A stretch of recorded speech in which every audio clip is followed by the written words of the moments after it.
Kegiatan yang seharusnya bisa memajukan dan memberikan dampak positif bagi masyarakat, justru malah sebaliknya. Takdir menyimpan cerita mengerikan yang tak akan pernah mereka duga. Tragedi mengerikan terjadi ketika salah satu dari mereka mengakhiri hidupnya dengan cara yang tragis, menggantung diri di salah satu kamar di posko KKN. Peristiwa itu meninggalkan luka mendalam pada kelompok mahasiswa tersebut, dan mereka harus berjuang melawan ketakutan dan kecemasan yang semakin merajalela. Dari sini yang akan bercerita adalah Rahma. Namaku Rahma. Ini adalah cerita pengalamanku ketika KKN di salah satu desa pelosok.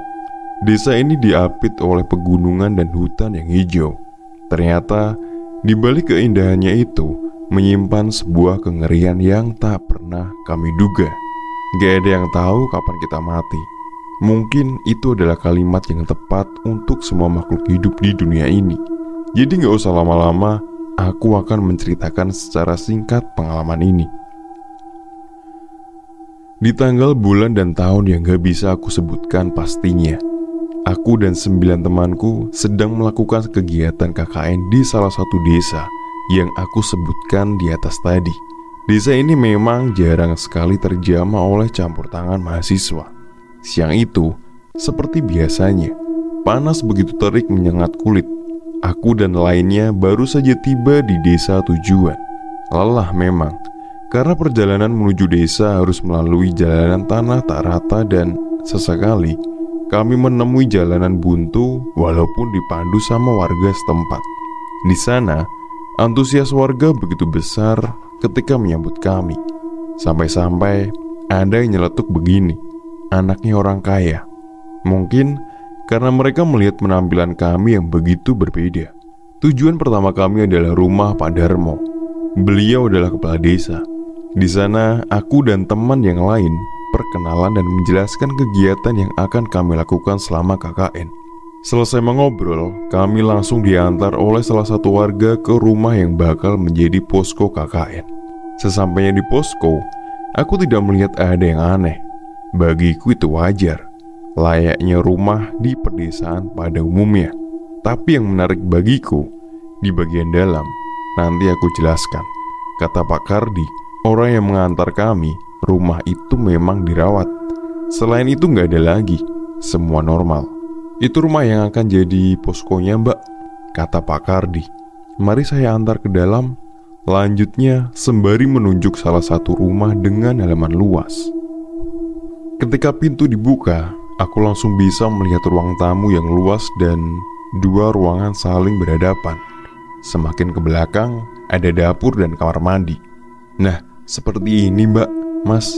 Kebetulan kemarin sudah dibersihkan, jadi tinggal nempatin aja, jelas Pak Kardi. Selesai melihat-lihat, Pak Kardi lalu berpamitan. Namun sebelum pergi meninggalkan kami, Pak Kardi memberikan peringatan. Oh ya Mas, Mbak, usahakan kalau waktunya sudah maghrib, lampu jangan lupa dinyalakan ya. Aku dan teman-temanku pun setuju. Kami semua belum berpikiran sampai kemana-mana. Di kota pun sama saja. Kalau sudah maghrib, ya lampu dinyalakan biar gak gelap, pikirku. Singkat cerita, hari pertama hingga berikutnya aku tidak merasakan ada horor-horornya seperti cerita orang-orang di media sosial. Tapi ternyata dugaanku salah. Lambat laun, gangguan ringan hingga berat pun mulai menyambangi kami. Itu bermula ketika Benny, salah satu temanku, memukul-mukul piring di dapur. Berdasarkan cerita dari Aldi, sekitar jam 8 malam, Aldi dan Benny baru saja selesai makan. Katanya Aldi, Benny itu memukul piring yang mau dicuci. Tapi mukulnya itu aneh, bukan kayak tukang bakso itu, tapi dengan ritme seimbang dari kecil sampai semakin besar. Itu berulang 3 kali kalau nggak salah, jelas Aldi. Tak lama dari itu, tiba-tiba mereka berdua merasakan ada yang aneh. Dari arah dalam kamar mandi, Aldi dan Benny mendengar ada suara perempuan lagi bergumam.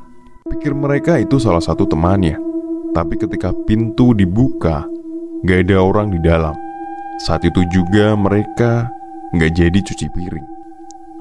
Semua itu berawal dari situ.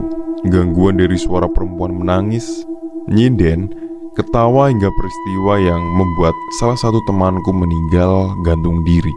Jadi begini ceritanya. Malam hari, tepatnya memasuki minggu kedua, aku mengajak rapat kecil di ruang tengah untuk membahas kegiatan yang akan kami lakukan besoknya. Sekitar jam 10 malam, rapat selesai. Seperti biasa, teman-temanku yang cowok 4 orang, Erik, Benny, Aldi, dan Dimas. Mereka memutuskan untuk ngobrol di depan rumah sambil ngopi dan rokokan. Sedangkan aku dan teman perempuan yang lain memutuskan untuk masuk ke kamar. Di tengah keheningan kamar, aku menoleh ke samping, tepat di pintu kamar. Pikiranku teralihkan ke sebuah kamar yang dikatakan oleh Pak Kardi sebelumnya, yaitu sebuah kamar yang sudah tidak dipakai dan dijadikan gudang. Karena di sanalah rasa penasaranku muncul. Tapi sudahlah, jangan berpikir aneh-aneh, batinku. Lalu tak lama, aku melihat si Dewi bangun. Dia menoleh ke arahku. "Lu belum tidur, mah?" katanya dengan logat Jakarta yang kental. "Belum ngantuk, Wi." "Kenapa?" "Gue mau pipis," kata Dewi. "Mau ikut nggak?" lanjutnya sambil berbisik. Ya aku sih mau-mau aja, sekalian pipis sebelum lanjut tidur. Sesampainya di depan kamar mandi, aku merasa ada yang aneh. Seolah ada beberapa pasang mata yang mengintai. Padahal waktu itu hanya ada kami berdua. Sedangkan di sana ada 2 kamar mandi. Satu kamar mandinya luas dan satunya lagi lebih kecil. "Dewi, pipis bareng aja yuk," pintaku memelas. "Lu kenapa sih?" "Enggak ah," sahut Dewi dengan raut mencibir. Aku hanya bisa mendesah-lesu saat Dewi masuk ke kamar mandi dan menutup pintu. Rungut Dewi sebenarnya bukan tanpa alasan, karena biasanya aku ini malah yang paling berani di antara yang lain. Namun entah kenapa di tempat ini nyaliku ciut. Dengan buru-buru aku segera buang hajat. Di dalam kamar mandi pun terasa lembab dan banyak sekali lumut yang menempel di dinding. Saat pintu tertutup, ruangan itu juga minim cahaya, hanya memakai lampu remang warna kuning. Pikiranku saat itu yang penting cepat selesai dan keluar. Begitu rampung, aku langsung keluar. Di luar, rupanya Dewi sudah menunggu di depan pintu sambil berdiri membelakangi. "Yuk," ajakku. Tapi Dewi diam aja. Dia tetap berdiri di tempatnya. Aku lalu menoleh ke arah Dewi. "Wi, ayo balik kamar." Di saat itu, Dewi tiba-tiba tersenyum nyengir. Senyuman yang baru kali ini aku lihat semengerikan itu. Bibirnya hampir menyentuh telinga dan matanya berubah menjadi putih semua. Tubuhku tiba-tiba kaku. Seolah tatapan dari sosok Dewi ini membuatku terhipnotis. Ingin rasanya aku berteriak meminta tolong, tapi suaraku tercekat di tenggorokan. Aku gak bisa lari.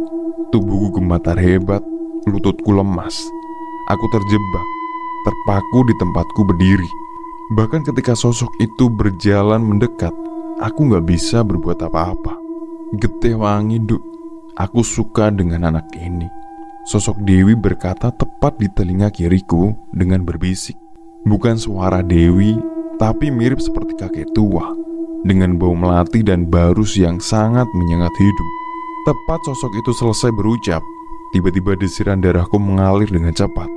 Di saat itulah aku bisa berteriak, namun tubuhku belum bisa aku gerakan. Aku jatuh duduk bersimpuh. Bersamaan dengan itu, Dewi juga pingsan di depanku.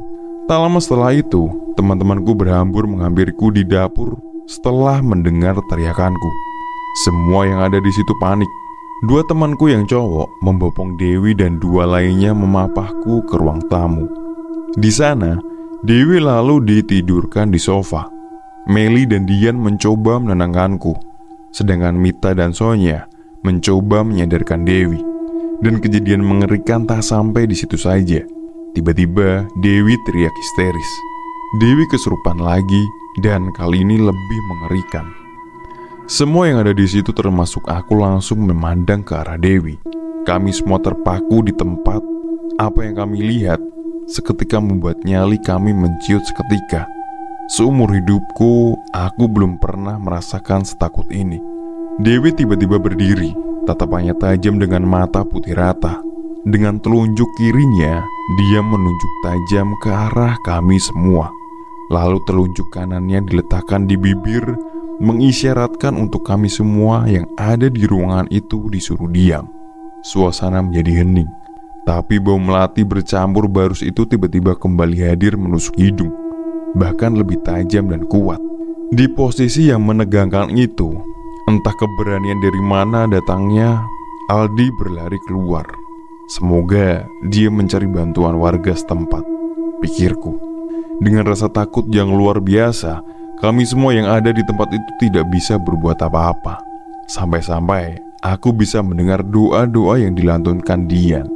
Tak lama, sosok Dewi melotot ke arahku. Bukan, lebih tepatnya di sebelah kiriku. Itu Dian yang sedang berdoa. Sosok itu lalu tertawa dan kemudian menirukan doa yang sedang dilantunkan Dian, bahkan lebih keras dan fasih. Aku yang tepat di sebelahnya sampai bisa mendengar gigil ketakutan Dian. Selesai menirukan doa, sosok itu kembali menatap tajam ke arah kami sambil mengulang kembali kalimat yang dia ucapkan ketika di dapur. "Getih wangi, Nduk. Aku suka dengan anak ini." Diakhiri dengan sebuah teriakan panjang yang memenuhi ruangan. Dewi lalu terjatuh ke sofa. Sejenak suasana hening dan sunyi. Dan tak lama, Aldi seperti pahlawan kesiangan. Dia masuk bersama Pak Kardi dan satu lelaki tua. Pak Kardi yang baru saja masuk pun bertanya dengan wajah bingung karena melihat wajah-wajah kami yang begitu tegang. Sedangkan bapak yang satunya lagi, dia terlihat tenang. Sambil bersedekap, dia berjalan ke arah Dewi yang pingsan. "Mas, ambilkan air putih," pinta bapak itu pada Aldi. Aldi pun lalu mengambilkan air mineral yang ada di kamarnya. Setelahnya, bapak itu membacakan entah itu doa atau mantra pada air kemasan itu, lalu mencipratkan ke arah Dewi. "Mas, nanti kalau mbaknya sudah bangun, suruh minum air putih ini sampai habis ya," katanya pada Aldi. Sedangkan kami semua yang bisa terbengong melihatnya, bukan tanpa alasan, karena memang kami semua yang ada di situ benar-benar syok. Malam itu berlalu tanpa ada kejadian mengerikan lagi. Kami semua bisa istirahat hingga pagi menjelang. Keesokan harinya, Dewi sudah sadar. Dia benar-benar tidak ingat dengan kejadian malam itu. Dan kami memutuskan untuk tidak menceritakan kepada Dewi, karena kami juga takut kalau Dewi jadi kepikiran dan stres. Tapi aku punya rencana. Sore itu, setelah kegiatan KKN selesai, aku bersama Meli memutuskan untuk berkunjung ke rumah Pak Kardi. Alasan kenapa aku bertamu yaitu ingin menanyakan tentang getih wangi yang diucapkan oleh sosok yang ada di dalam tubuh Dewi kemarin. Jujur, aku orangnya kepoan dan kalau sudah begini, aku harus segera menemukan jawabannya. Kebetulan sore itu Pak Kardi sedang duduk di teras rumah. Begitu tiba, aku dan Meli langsung disuruh masuk. Awalnya aku agak ragu untuk bertanya tentang getih wangi. Jadi, aku samarkan dengan topik kegiatan KKN. Di akhir sesi, aku memberanikan diri untuk bertanya, "Maaf Pak Kardi, kalau boleh tahu maksudnya getih wangi itu apa ya?" Tiba-tiba, Pak Kardi terkejut setelah aku menyelesaikan kalimatku. Wajahnya tampak begitu tegang. Pandangannya tajam ke arahku, menyorot sebuah kecemasan dan kekhawatiran begitu mendalam. "Getih wangi," ucap Pak Kardi mengulang kata-kataku sambil mengerutkan dahi. "Iya Pak, memangnya ada apa Mbak? Apa karena kejadian semalam?" tanya Pak Kardi lagi. Jadi begini Pak ceritanya." Aku lalu menceritakan semua kejadian malam itu. Pak Kardi pun mendengarkan dengan begitu seksama. Sebentar menganggukkan kepala beberapa kali sambil mengelus-elus janggutnya. Tapi tak berapa lama muncul lelaki tua yang kemarin sempat ikut datang ke posko. Namanya Pak Slamet. Bapak itu lalu ikut duduk bersama kami. "Nggak usah khawatir Duk, sudah Bapak pagarin semalam. Bapak cuma minta tolong aja sama kalian berdua. Jaga temanmu itu jangan sampai sendirian ya, bahaya." "Memangnya kenapa Pak?" Meli yang sedari tadi diam kini ikut bertanya penasaran. Nanti kesurupan lagi, jawabnya sambil tertawa kecil. Setelah dirasa cukup, aku dan Meli berpamitan. Mulai dari sini, setelah mendengar penjelasan dari Pak Slamet, aku sudah agak lebih tenang. Setidaknya Dewi sudah ditangani oleh orang yang tepat. Sesampainya di posko, aku dan Meli berbagi tugas untuk memberitahukan kepada teman-teman yang lain kecuali Dewi, untuk selalu menemani Dewi agar tidak sendirian. Sebelum tidur, aku dan Meli bercakap lirik terlebih dahulu. Meli menceritakan pengalaman seramnya ketika di kamar mandi. Aku pun tentu mendengarkan dengan seksama. Seperti biasa, obrolan merambat panjang sampai hampir semua terlelap dan suasana mendadak sepi. Tiba-tiba terdengar suara kriatan berulang kali, seperti pintu yang sedang dimainkan. Suaranya terasa sangat dekat sampai terdengar di kamar. Kebetulan kamar kami bersebelahan dengan kamar yang dijadikan sebagai gudang. "Mah, denger nggak?" bisik Meli bernada sebal. "Intip yuk, siapa tahu ada orang iseng." Aku dan Meli kompak bangkit. Kami dengan pelan membuka pintu kamar, berusaha mengintip dari celah yang tercipta. Hawa aneh tiba-tiba kembali menyeruak. Pasalnya, yang biasanya masih terdengar obrolan para lelaki, malam itu benar-benar sepi. Sejauh mata memandang, hanya terlihat ruangan gelap dan satu ruangan agak terang di bagian dapur. Akan tetapi, suara berisik pintu itu masih jelas terdengar. Aku dan Meli berpandangan sejenak dan sigap menutup rapat pintu untuk kembali ke tempat tidur. Tangan Meli basah dan dingin meremas pergelanganku. Bibirnya mulai komat-kamit membaca doa. Aku sendiri mencoba berpikir positif, walau saat itu bulu di sekujur tubuhku berdiri. Aku dan Meli tidak berani membangunkan yang lain, takut terjadi keributan. Namun, ada yang lebih mengejutkan ketika tiba-tiba terdengar bisikan dingin tepat di telinga kiriku. "Geteh wangi." Suara itu suara yang kemarin. Aku memiringkan badan dan memeluk tubuh Meli.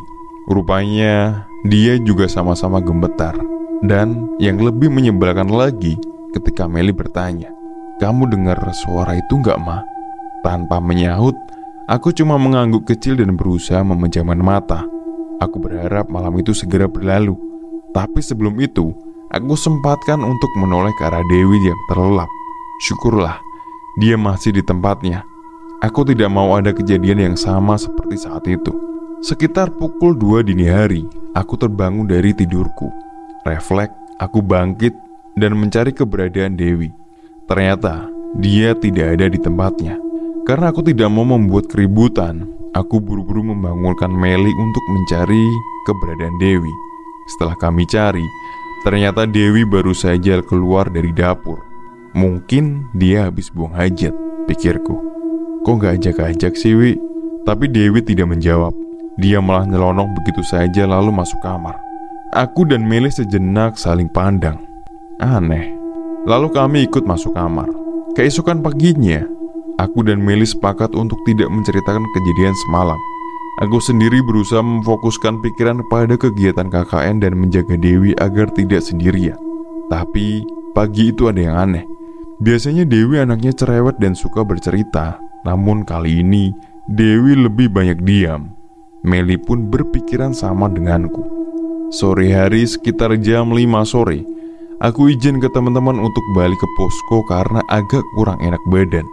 Singup dan sepi. Itulah yang aku rasakan ketika aku masuk ke dalam rumah. Perasaan itu muncul hampir setiap menjelang malam. Apalagi saat ini langit sedang mendung, membuat perasaan tak nyaman semakin menguat. Aku berniat mau keluar lagi, tapi rintikan hujan malah menghalangi.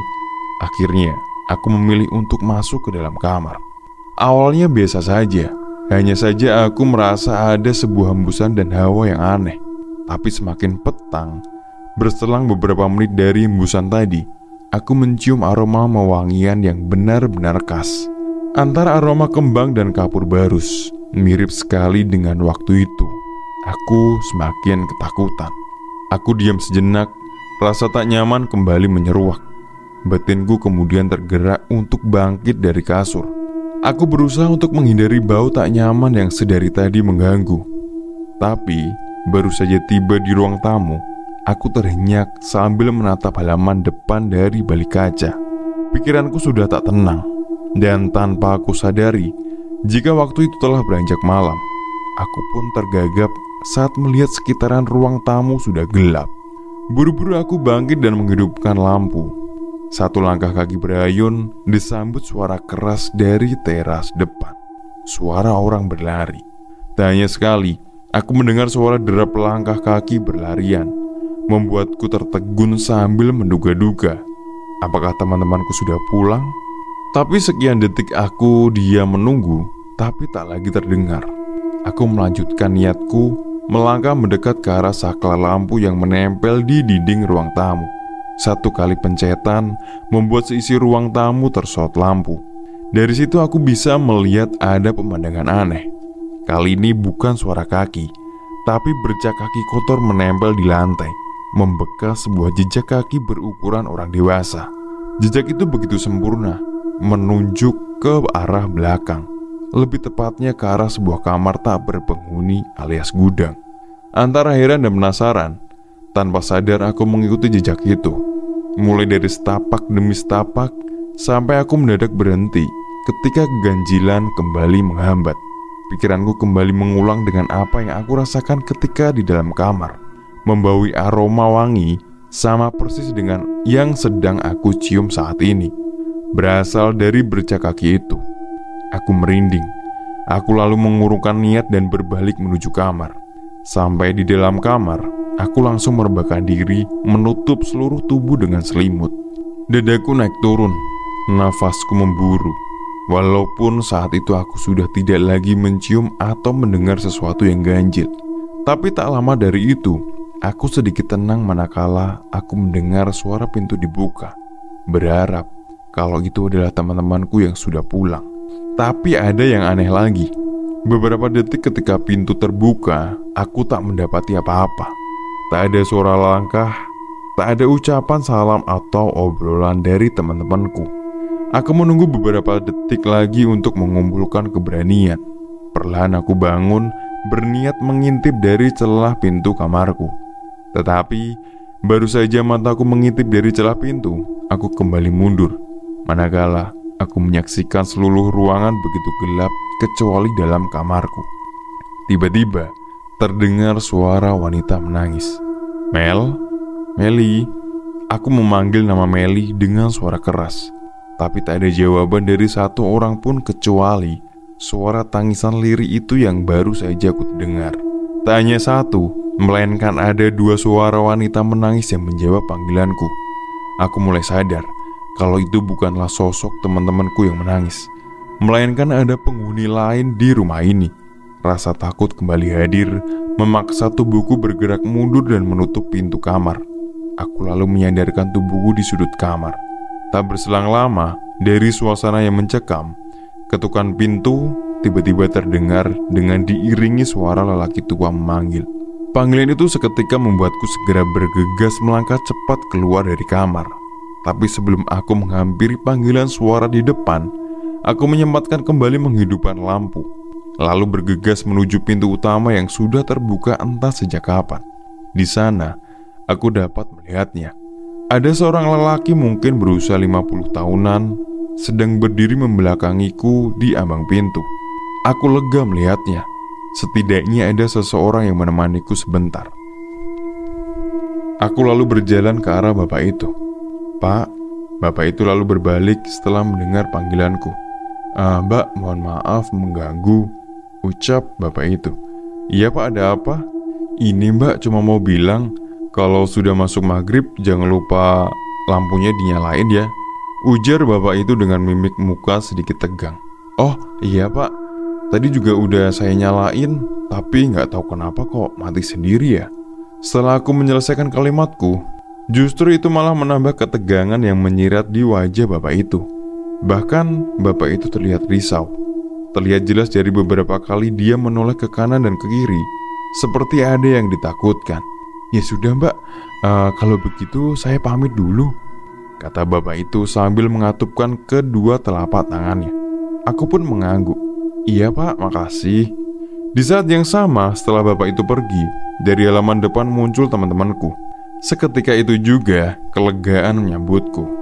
Lu ngapain malam-malam di luar mah? Tanya Benny yang berjalan paling depan.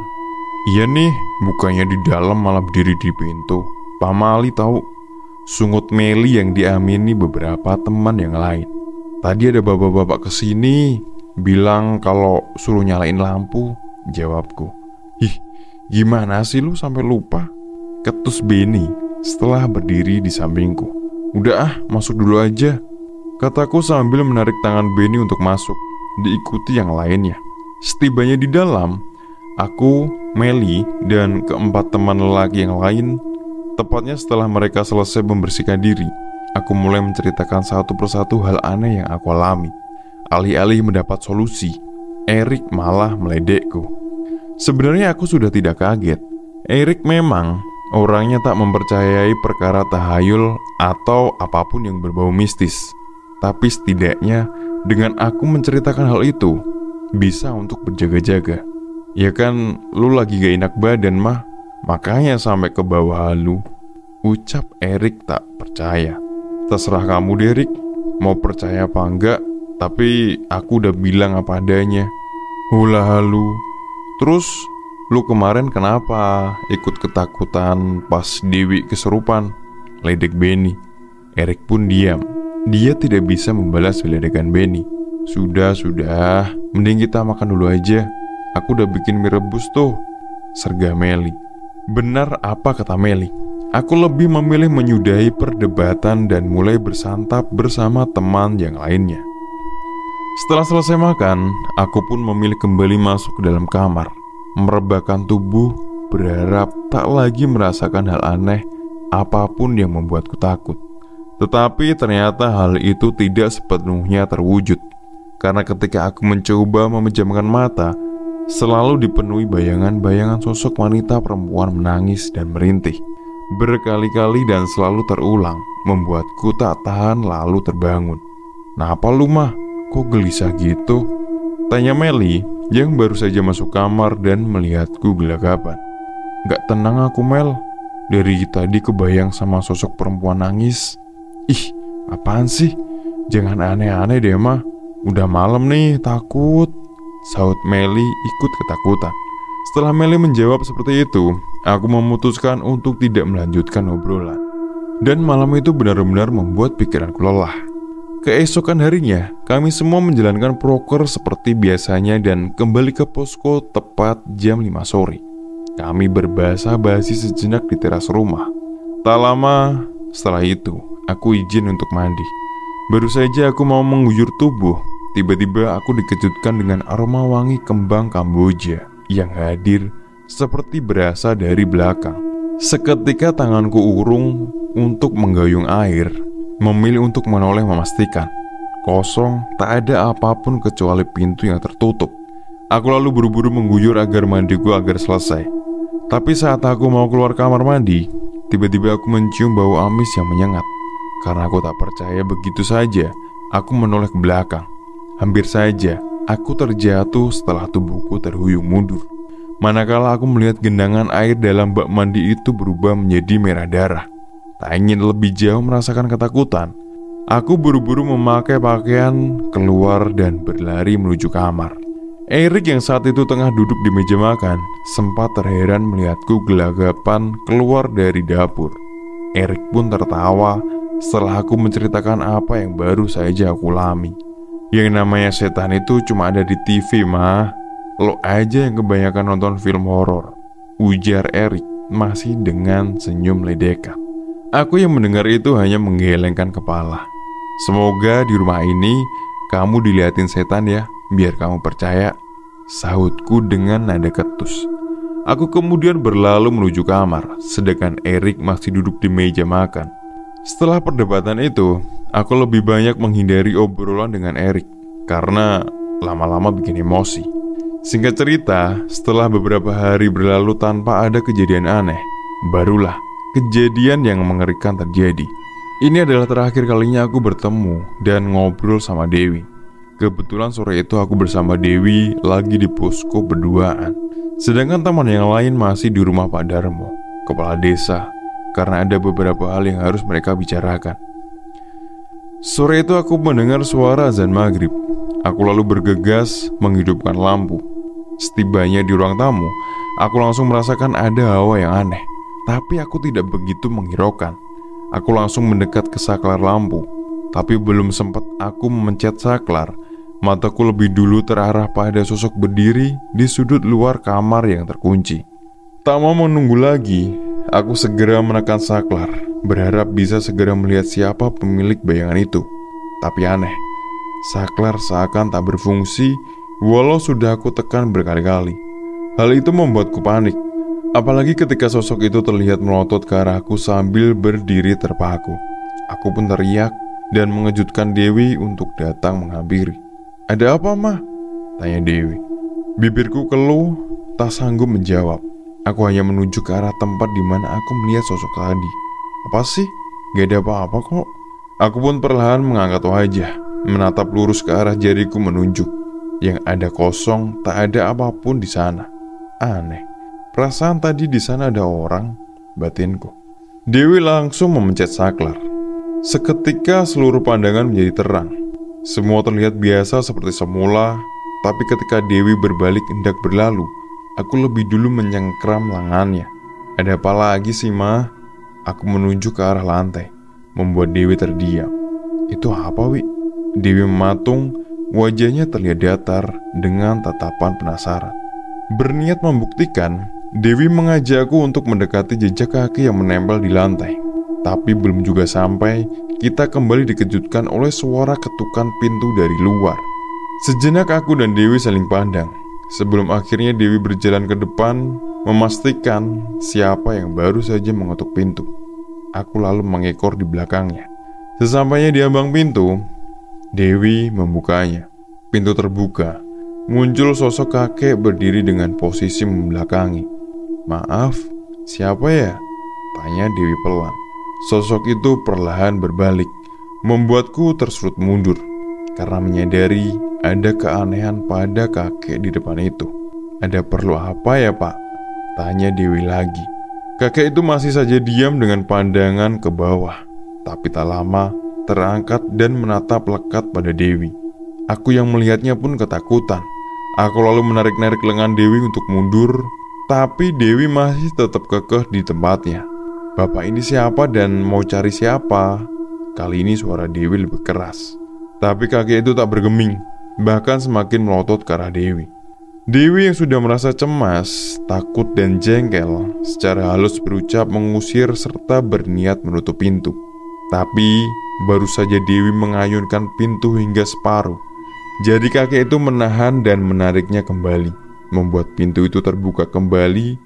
Dan kakek itu kemudian berkata, "Getih wangi, getih wangi."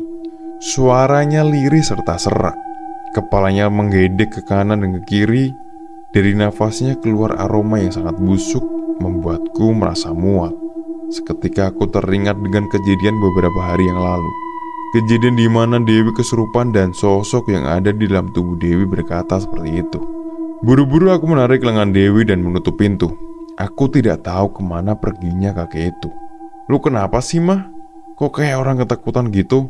tanya Dewi. Enggak, Wi, gak apa-apa. Masuk kamar aja yuk," ajakku sambil menarik lengan Dewi. "Lu duluan aja deh ke kamar, aku mau pipis dulu." Dewi berlalu dan mengabaikanku yang masih berdiri ketakutan. Belum sempat aku membuka pintu kamar, satu jeritan melengking menyentak dari arah belakang, membuatku terjingkat seraya melempar wajah ke arah belakang, tepatnya di kamar mandi. "Dewi!" Buru-buru aku berlari ke arah belakang.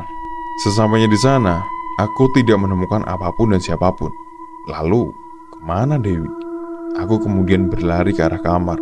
Tapi ketika aku hendak membuka pintu kamar tiba-tiba saja terkunci sendiri.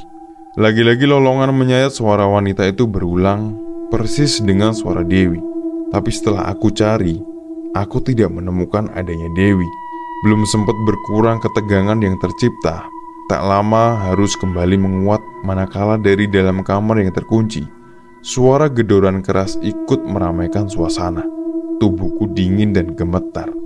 Aku benar-benar ketakutan. Aku duduk terpojok di ruang tamu. Aku lebih memilih bisa pingsan daripada harus menyaksikan kengerian ini. Tiba-tiba, suara pintu terbuka paksa.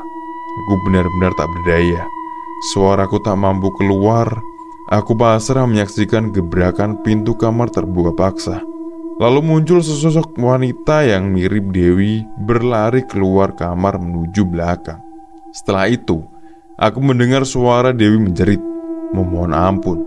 Detik berikutnya, keheningan mendorong ketakutanku. Tak hanya beberapa detik saja, lalu kembali terlihat oleh pemandangan menghampar kesadisan, di mana dari dapur keluar seorang kakek sambil menyeret tubuh Dewi yang sudah dalam keadaan berlumur darah. Kakek itu terus menyeret tubuh Dewi sambil mengucapkan getih wangi berulang kali dengan wajah sumringah, sampai tak memperdulikan tangisan merintih Dewi yang diseret. Tak berhenti di situ saja. Setelah masuk ke dalam kamar yang terkunci tadi, lagi-lagi terdengar suara benturan di tembok hingga beberapa kali. Kemudian lengkingan keras dari suara Dewi menutup kejadian itu menjadi hening. Aku sudah tidak bisa lagi melukiskan ketakutanku. Nafasku tersengal, tubuhku basah oleh keringat setelah menyaksikan kejadian seolah nyata di hadapanku. Tiba-tiba, aku mendengar suara banyak orang. "Mah, Rahma, kamu kenapa?" Meli dan beberapa temanku yang baru saja pulang terkejut melihat keadaanku saat itu.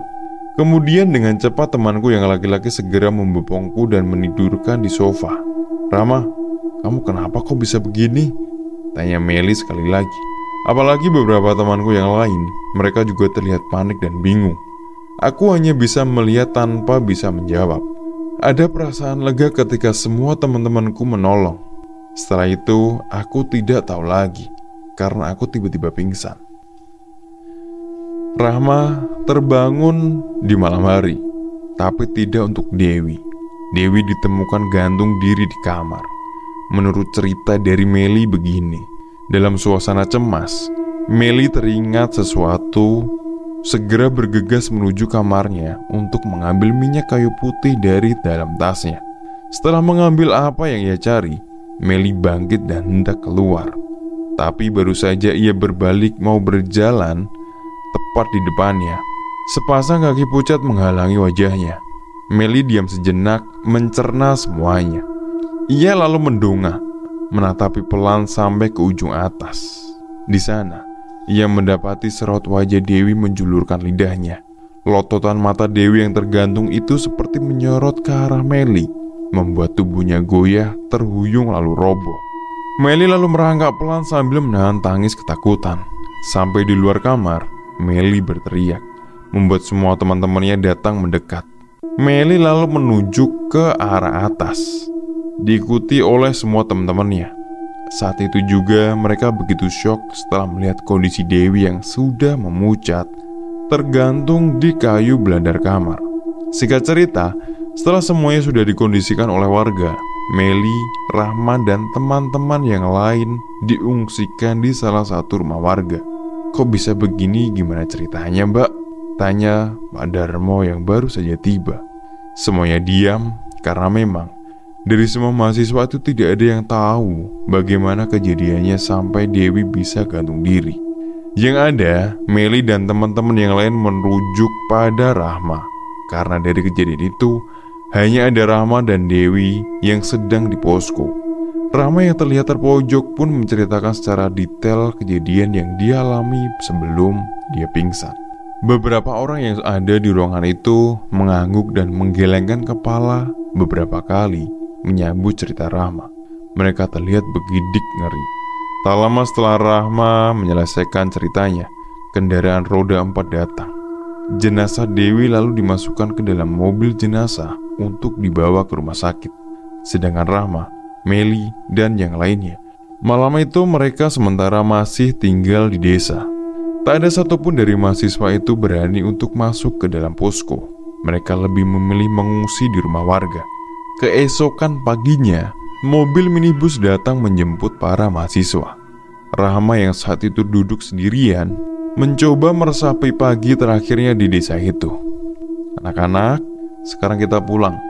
Besok setelah semua sudah kondusif, kalian menghadap ke rektor, ya. Perintah wanita parubaya, buta hati, dosen, pembimbing. Mobil minibus akhirnya mendekat. Dengan penuh keyakinan, Rahma dan yang lain menapaki halaman depan rumah itu dan masuk ke dalam mobil. Rahma menyadari kalau kisahnya dengan desa ini sudah selesai.